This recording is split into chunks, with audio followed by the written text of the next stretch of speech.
This is Algebra 1, lesson 10.5. We're factoring x squared plus bx plus c, beginning on page 604. First thing we have is a definition of what it means to factor. To factor a quadratic expression means to write it as the product of two linear expressions. So what we're doing is if we have x squared plus bx plus c, if we have this trinomial, we're making it into two binomials, x times x, and then factors of c. We're making two binomials, factors of c. That way when we add those together, we're going to get b's value. So we're making, to factor it out, we're taking a trinomial and we're making it the product of two binomials. So here's factoring x squared plus bx plus c. You know from our last lesson that for the FOIL method, x plus p, and you might not know anything about this p and q stuff. It's okay, just follow along. X plus p times x plus q is equal to x squared plus, when you add p and q together,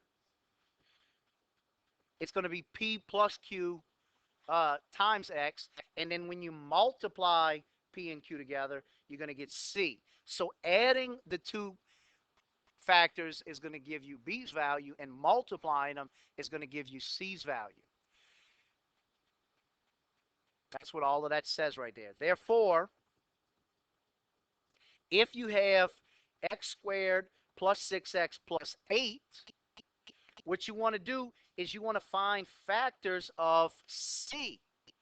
C's factors are 8's factors, so 1 times 8 and 2 times 4.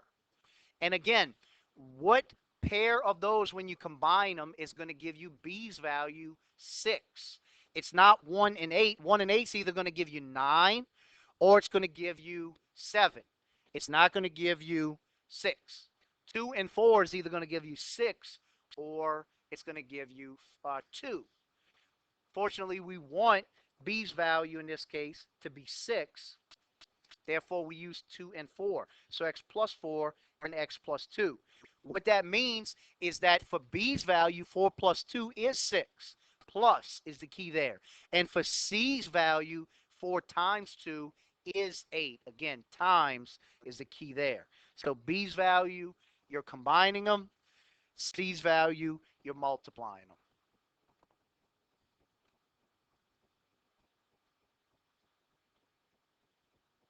Example number 1 is factoring when c is positive. X squared plus 17x plus 60. When we factor this out, we want to factor c. C's value is 60. Start off at 1. 1 times what is 60? 1 times what? 60. 2 times what? 2 times what equals 60? 30. 3 times what? No, that's 30. 3 times what? 20 is 60. What about 4? 4 times what? This is probably the harder one for most people. 4 times what is 60? 15. Most people don't know that. What about 5? 5 times what? 12. 5 times 12. And what about 6? 6 times what? 10. Everybody knows 6 times 10 is 60. So those are our pairs of factors for the number 60. 7 doesn't go into 60 because 7 times 9 is 63. It's right by 60. 8 doesn't go into it because 8 times 8 is 64. That's right by 62. And then 9 doesn't go into it because 7 times 9, we just said a second ago, is 63. So those are all of the pairs. Which one of those pairs, when we combine them, will give us 17, b's value? What are we going to get if we combine 1 and 60? We're going to get 61, and what other number? 59. If we subtract them, 59. Neither one of them, though, is 17. What about 2 and 30? 32, and what else? 28, right, if you subtract them. So 32 and 28. Again, neither one of those is 17. What about 3 and 20? 23 and what else? 17. So that's a possible one. We won't scratch that one out yet. What about 4 and 15? 19 and what else? 11. So neither one of those is 17. What about 5 and 12? 17 and what else? 7. So that's a possible one because we're looking for 17. What about 6 and 10? 16 and what else?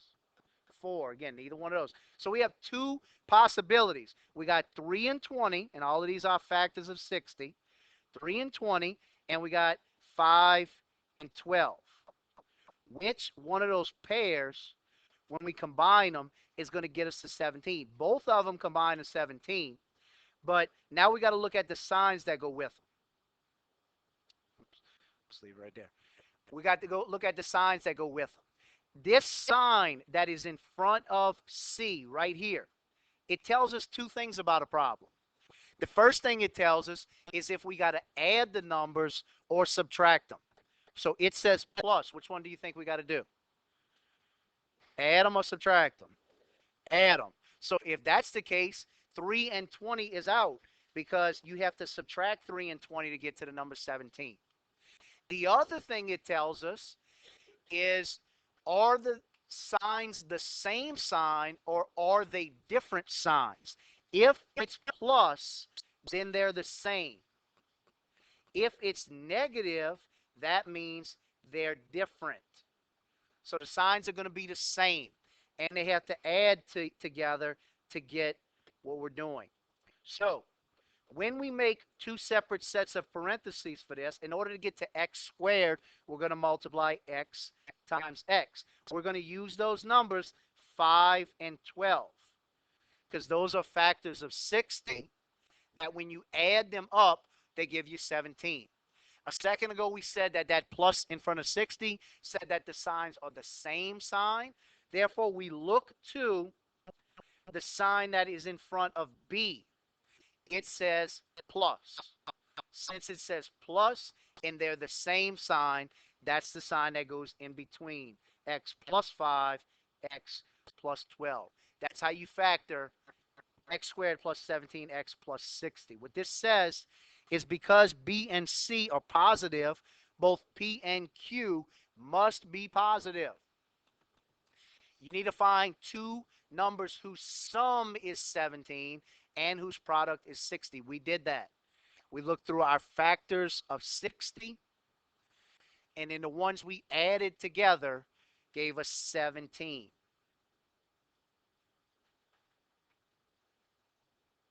Therefore, P is 12 and Q is 5, or vice versa. It doesn't matter if you mix those two numbers up. They're mixed up. I have it written backwards from what they have up there. I just put plus 5, plus 12. They have plus 12, plus 5. Same thing. When we factor this next one, x squared minus 16x plus 39, it's just as easy. In fact, it may even be easier because there are fewer factors of the number 39c. It's still x times x. What are our factors of 39? We know 1 times 39. Does 2 go into 39? It's odd, so no. What about 3? 3 times what? 3 times what? 13, because 1 times 3 is 30, and 3 times 3 is 9, so 13. Does the number 4 go into 39? No, because 4 times 10 is 40. It's right there. Does the number 5 go into it? No, because it doesn't end in 5 or 0. Does 6 go into it? Nope. 7? Nope. 8, 9, 10, 11, or 12. None of them do. That's what I meant, but there's only a few. In this case, there's only 2 pairs of factors. Which pair of those factors will get us to the number 16 when we add them up or subtract them, when we combine them? 1 and 39, if I put those two together, what am I going to get? 40, or what else?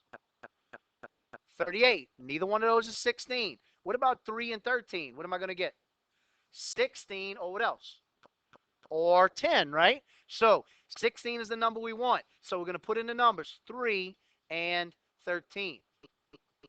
Again, the sign that is in front of C, this is C, so this sign right here tells us that we either need to add the numbers or subtract the numbers. That tells us that we're going to need to add them. It also tells us that they're either the same sign or they're different signs. Plus means that they're the same sign. Since they're the same sign, we need to look to the sign in front of B. It says minus or negative. Since they're the same sign, that is the sign that both of them are. X minus 3 and x minus 13. And that's it factored out. They're going to have a long explanation to show you what I just showed you. But because B is negative and C is positive, both P and Q must be negative numbers. Find two numbers whose sum is negative 16 and whose product is 13. Therefore, your factors are negative 13 and negative 3. X minus 3 times x minus 13, where again, P and Q can be backwards. Mine are backwards. One of them is negative 13 and the other is negative 3. And again, this is C's value is positive. The next type we'll look at is when C's value is negative. On the side or on the back, do this problem. X squared plus 8x plus 15. First, factor C's values. Come up with pairs of factors for 15.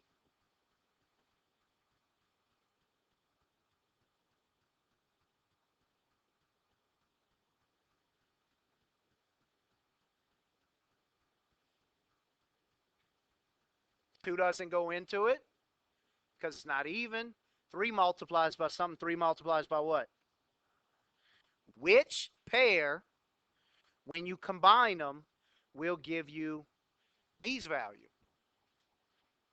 What's 1 and 15 give you? 16 and what? 16 and 14. Neither one of those is 8. What about 3 and 5? 8 or 2, right? So that's the pair we got to use. So when we make our two sets of parentheses underneath, we're going to make it say x times x to take care of x squared. Then we're going to use those factors or that pair of factors 3 and 5. Then we're going to look at the sign in front of C. It says plus. Since it says plus, that means we need to add the numbers together. And it also means that the signs of the numbers are the same. Since we have plus there, we're going to look at this one. It tells you what the signs are.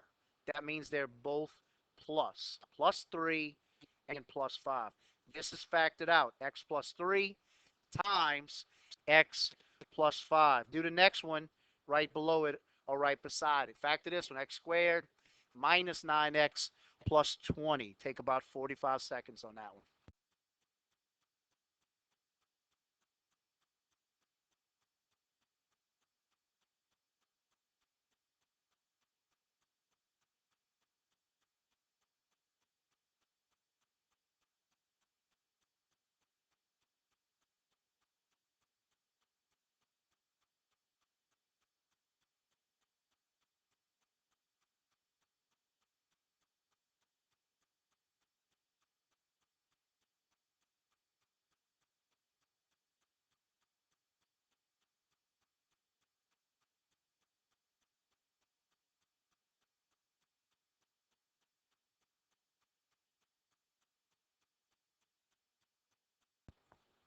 The first thing we want to do to factor this is factor C. That's the number 20. 1 times 20. 2 times 10. 3 doesn't go into it, but 4 does. 4 multiplies by 5. The fact that 4 and 5 are right next to each other tells you that there's no factors in between them, and you're finished. So we're going to use one of those pairs to get to B's value, 9. Which one of them, when we combine them, gives us 9? 1 and 20 gives us 21 or 19. 2 and 10 gives us 8 or 12. 4 and 5 gives us 9 or 1. So we need to use X and 4 and X and 5. This sign right here tells us that we're going to add them. It also tells us that they're the same sign. Add them and same sign. Since they're the same sign, this sign right here tells us they're both what? Negative. That's right. Minus 4 minus 5. X minus 4 times X minus 5. That's how you factor trinomials when C's value is positive. When we look at this tomorrow, we'll look at C's value being negative.